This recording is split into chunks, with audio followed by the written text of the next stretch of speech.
Cette actualité vous est présentée en collaboration avec Cryptost Academy.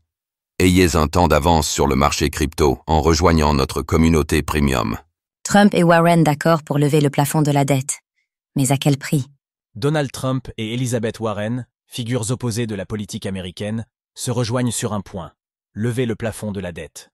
Une décision présentée comme nécessaire, mais qui interroge sur ses conséquences économiques et démocratiques, alors que les États-Unis frôlent déjà les 37 000 milliards de dollars de dette.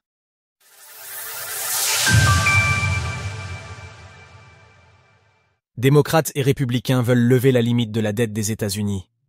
Ces dernières 24 heures, un clash entre Elon Musk et Donald Trump a éclaté publiquement sur les réseaux X et Truth Social, marquant la fin d'une alliance stratégique. Trump a notamment menacé de couper les subventions gouvernementales aux entreprises de Musk, dont SpaceX. L'entrepreneur a riposté en menaçant de retirer son vaisseau Dragon, vital pour la NASA, et a lancé une accusation grave.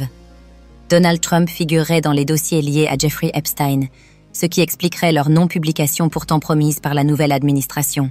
Ce conflit trouve son origine dans le débat autour d'une proposition budgétaire controversée, le One Big Beautiful Bill Act, qui prévoit de relever une nouvelle fois le plafond de la dette américaine, laquelle s'approche désormais des 37 000 milliards de dollars.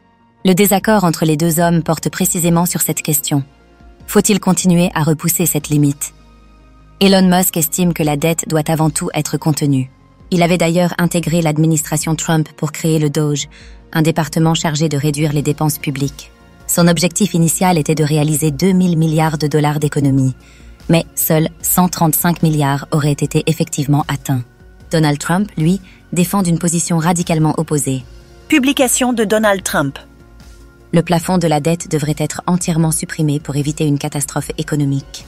Il est trop dangereux pour être laissé entre les mains de responsables politiques qui pourraient vouloir s'en servir, malgré les effets désastreux qu'il pourrait avoir sur notre pays et, indirectement, sur le monde entier. En réponse aux déclarations d'Elizabeth Warren, sénatrice démocrate du Massachusetts, Donald Trump a affirmé que le plafond de la dette devrait, selon lui, être supprimé, arguant que l'État pourrait devoir s'endetter davantage en cas de catastrophe. Pourquoi lever le plafond de la dette des États-Unis pourrait devenir un problème? Si certains politiciens, autant démocrates que républicains, plaident pour supprimer totalement le plafond de la dette, cette orientation pourrait avoir des conséquences dramatiques à long terme sur l'économie états-unienne et même mondiale. Une dette qui croît sans limite finit toujours par entamer la souveraineté d'un État. Lorsque les créanciers, souvent des entités privées ou internationales, comme le Fonds monétaire international, FMI, prennent le contrôle des décisions économiques, ce sont les citoyens qui en paient le prix. Austérité, hausse des impôts, chute des services publics, etc.